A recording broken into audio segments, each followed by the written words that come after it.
네, 여러분 반갑습니다. 시바쌤입니다. 자, 신협 1번부터 4번까지 공략했었고, 이번 영상에서 5번부터 공략해 보도록 하겠습니다.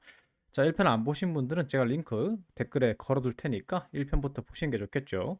바로 5번 공략 들어갑니다. 자, 5번 같은 경우에 사회봉사 활동 경험을 써달라고 하는 겁니다. 이걸 물어보는 이유는 간단하죠. 신협의 경영 철학이 윤리적 가치라는 게 있습니다. 그래서 윤리적 가치가 이런 거예요. 타인에 대한 배려를 가지고 있는가, 그리고 사회적 책임을 다하는가, 뭐 이런 것들을 갖다가 가지고 있어야 신협에 알맞은 사람이다. 이렇게 이제 가치를 내세운 건데, 즉, 이 신입 사원에 대해서 타인에 대한 배려, 그리고 사회적 책임에 대한 공감이 가능한 사람인가, 요걸 물어보는 거죠. 즉, 봉사 정신이 있는 사람인가 이걸 물어보는 겁니다. 봉사 활동이 없는 사람들은 굉장히 쓰기 힘든 항목이죠.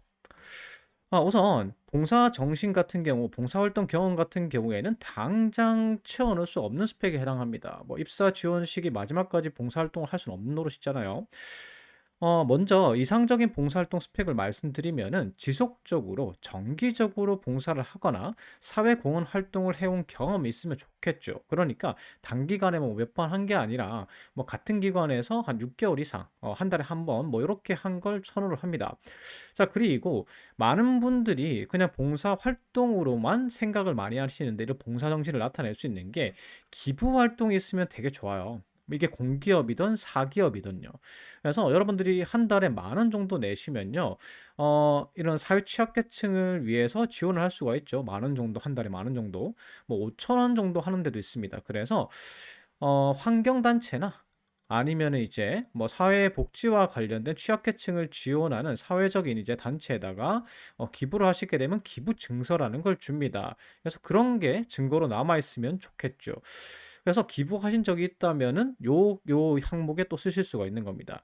그리고 여러분들이 봉사활동 하실 때 교내 봉사활동보다는 교외 봉사활동이 좋습니다. 학교 밖에서의 봉사활동이 좋다라는 거죠. 이유는 간단해요. 학교 안에서 봉사활동 해봐요. 여러분들 하시는 게 뻔하죠. 환경 미화 활동, 뭐 학교 내에 쓰레기를 줍는 거, 이런 거밖에 없죠. 그리고 멘토 멘티 활동, 후배들에게 뭐 좋은 귀감이 된다거나 조언을 해준다거나 이런 거 정도밖에 없어요. 그래서 이런 활동들의 특징이 뭐냐? 같은 세대와의 그러니까 나와 나이 차가 얼마 안 나는 사람 간의 소통이에요. 그렇기 때문에 이게 좋은 경험이라고 볼 수는 없습니다. 여러분들이 입사를 하시게 되면요. 지금 우리나라의 50%가 50대 이상입니다. 중장년층이 대부분이란 말이죠. 그래서 이들과의 소통 능력이 중요한데 봉사활동에서 비슷비슷한 연령대와 봉사활동을 했다. 요거는 소통 능력을 다른 세대에 대한 이해도를 키울 수 있는 활동이 아니죠. 그래서 좋은 봉사활동은요, 이런 겁니다.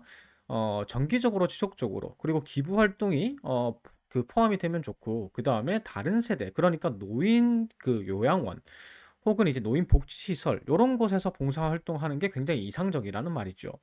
그래서 정기적으로 봉사를 했다면은 꼭 이런 말을 "저는 정기적으로 봉사활동을 했습니다. 한 군데서만 한 게 아니라 뭐 한 군데서는 길게 했고 뭐 여기서만 봉사활동하는 게 아니고 요런 봉사활동도 했고 저런 봉사활동도 했어요." 요게 이제 좋은 평가를 받기 좋은 봉사활동 경험이죠. 그리고 더불어서 조금 더 제가 직접 가지 못할 경우에 도움이 되고 싶어서 기부 활동을 했습니다. 요건 더 좋은 거죠. 그리고 제가 그냥 같은 그 교내에서 봉사활동만 한 게 아니라 노인복지시설과 같은 다른 세대와 소통을 하는 경험을 하고 싶어서 그리고 취약계층을 돕고 싶어서 그런 활동을 했습니다.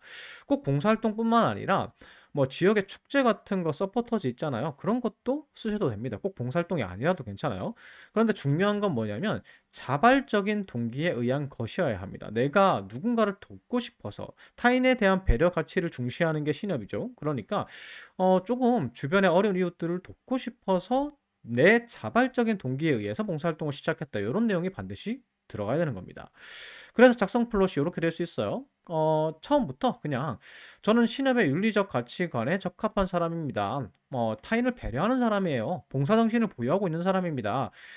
그래서 그를 증명할 수 있는 게 요런 활동을 했고 특히 기억에 남는 봉사활동이 요런 게 있습니다. 이 봉사활동을 통해서 어떤 점을 느꼈고 이런 배려심을 통해서 입사 후에도 타인을 배려하고 그다음에 고객들도 신협의 고객 특징 중 하나가 60-70대 이상들이 많습니다.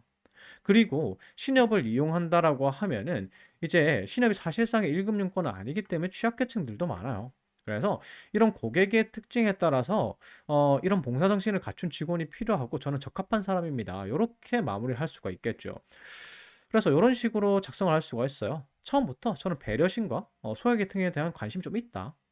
그래서 요러요러한 활동들을 기본적으로 뭐 봉사활동도 하고 사회활동도 해 왔는데 그중에 기억 남는 게 뭐다? 그래서 거기서 좀 특별히 기억에 남는 이유가 있겠죠. 하나의 봉사활동을 내가 기억에 남았던 임팩트가 컸던 봉사활동을 그냥 쭉 적으면 됩니다. 왜 이제 그런 그 봉사활동이 기억에 남는지, 그리고 이런 경험을 통해서 뭘 느꼈다고 하냐면 어 이제 뭐 요거는 부고, 여기서 제가 이제 기억한 거는 중장년분들과의 소통 실력이 컸다. 요거는 이제 그 부록 같은 느낌이에요. 부록 같은 느낌이고, 여기서 깨달아야 되는 건 뭐냐면 '정말 사회적으로 도움이 필요한 사람이 많았구나.' 그걸 느꼈다. 그리고 취약계층이나 소외계층, 포용금융이라고 해서 신협 같은 경우에는 이런 취약계층이나 소외계층 금융에 대해서 신경을 굉장히 많이 쓰고 있어요. 그래서 '내가 이런 게 있어서 관심을 가지게 되었다. 심각함을 느끼게 되었다. 공감하게 되었다. 이 문제를 해결해야 되겠다고 생각했다. 기여해야 되겠다고 생각했다.' 요런 느낀 점이 있으면 되는 겁니다. 그래서 요런 느낀 점과 만약에 내가 다른 세대와 소통한 경험이 있다면은 봉사활동을 통해서 또는 사회활동을 통해서 그런 부분도 요렇게 강조해서 적어 주시면 되는 거죠. 그래서 입사 후에도 "지금 신업은 대다수의 조합원이 60대 70대 아니냐. 그리고 포용금융이 너의 캐치프라이즈지 않느냐. 그러니까 배려심하고 중장년층에 대한 이해 이런 게 중요하지 않느냐. 근데 나는 봉사활동을 통해서 이런 걸 키웠고 잘할 자신이 있습니다." 요렇게 마무리를 하는 겁니다. 자, 그다음 항목 6 번입니다. 여기서부터가 영양기술서죠. 영양기술서의 특징이 뭐냐면 앞서 다른 항목들 같은 경우에 지금 보시면은 뭐 200 자, 최소 200 자가 있었는데 요건 최소 기준이 없죠. 안 적어도 된다는 얘기입니다. 그 말은 즉슨 이걸 갖다가 뭐 평가하거나 이런 의도보다는 면접 때 활용할 그럴 가능성이 크겠죠. 자, 6번 같은 경우 지원 분야와 관련한 본인의 보유 역량인데 이게 뭐랑 겹치냐면 항목 4랑 겹칩니다. 항목 4에서 자신을 표현해 보라고 그랬잖아요. 그러니까 거기서 직무 핵심 역량이 들어가는데 여기서 또 적는 겁니다. 그러니까 항목 4에서 다 표현하지 못한 직무 핵심 역량 같은 걸 보여 달라는 얘기겠죠. 그래서 4 번에서 이걸 쓸까 말까 막 고르신 게 있을 겁니다. 남은 걸 항목 6 번에 적으시면 되는 거죠. 최소 글자 수가 없죠. 그래서 항목 4번 쓰는 거하고 똑같아요. 이거 말씀드렸죠? 어 그 핵심 역량. 그러니까 경력 같은 거나 경험 같은 것과 그다음에 자격이나 교육사항 같은 거. 그러니까 정성적 근거와 정량적 근거가 동시에 있는 거, 요게 핵심 역량이라고 했습니다. 그래서 항목 4를 쓰고 남겨 놨던 걸 갖다가 항목 4 쓰는 것과 똑같이 쓰시면 됩니다. 그래서 부록 같은 느낌이에요, 이게. 항목 4와 같이 보고서 형태로 작성하시고 항목 4와 같이 잘할 수 있는 업무까지 포함해서 똑같이 작성하시면 돼요. 그래서 플롯도 똑같겠죠? 플롯도 요런 식으로 똑같고 요런 식으로 적으시면 됩니다. 똑같죠, 내용이. 그래서 항목 4에서 못 썼던 거, 항목 4에서 드렸던 제가 드렸던 예시와 좀 다르죠.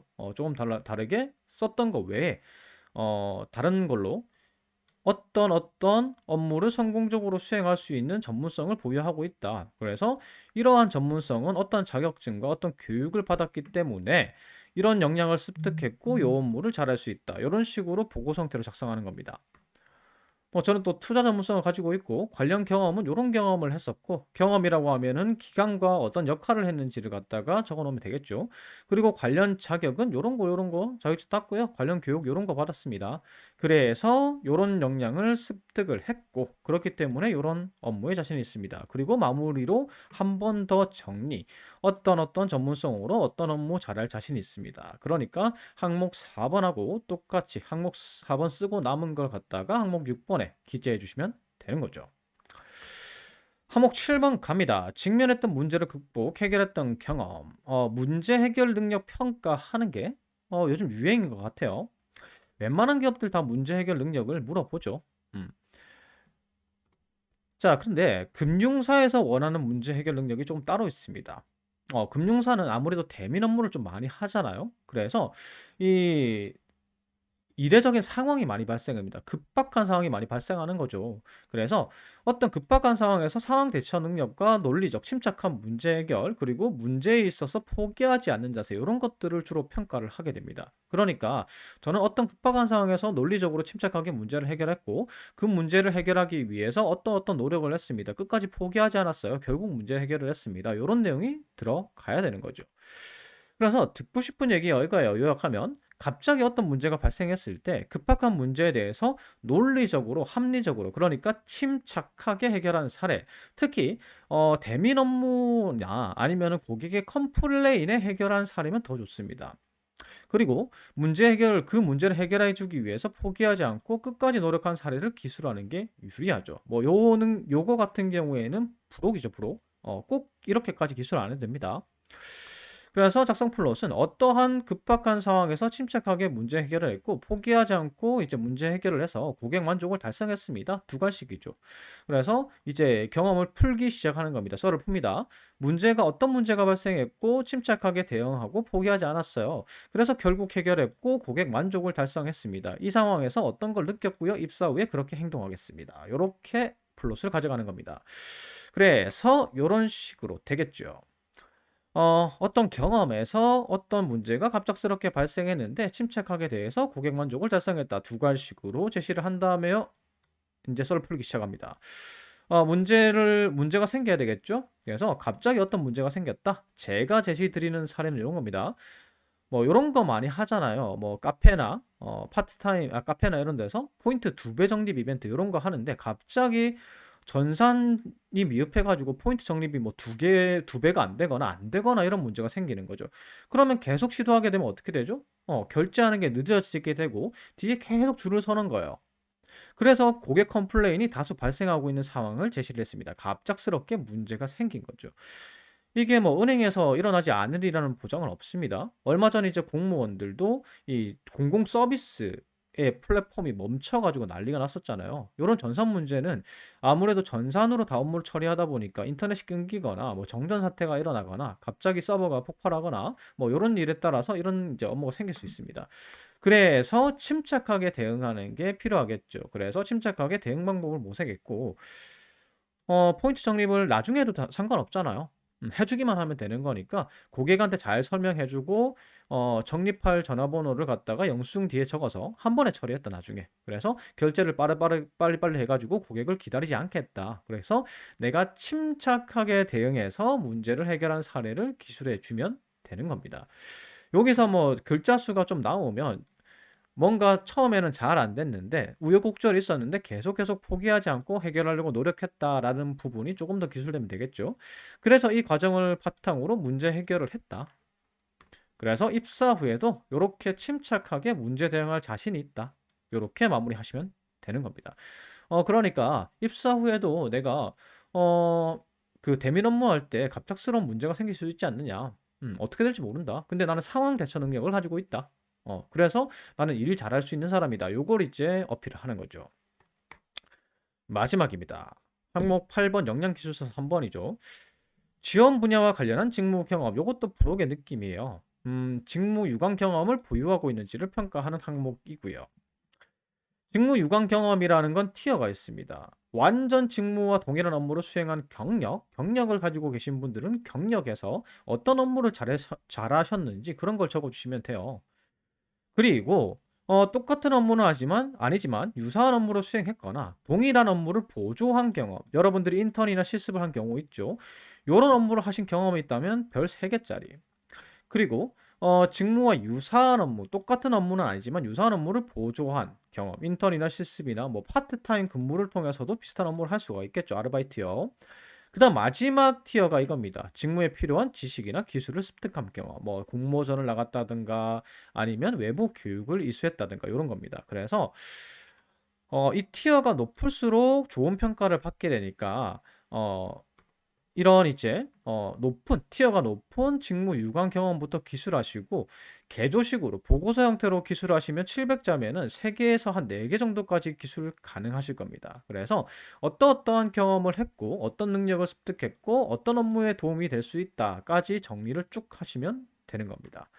바로 요런 식으로요. 뭐 인턴을 했으면은 중요한 게 어떤 역할을 했고 기간은 어느 정도 했고 세부 업무는 뭘 했다. 그러니까 나는 지금 입사할 직무의 업무를 해 봤다를 표현하는 거죠. 그래서 배웠다보다는 배운 사람보다는 해본 사람이 더 낫잖아요, 일 시키는 입장에서.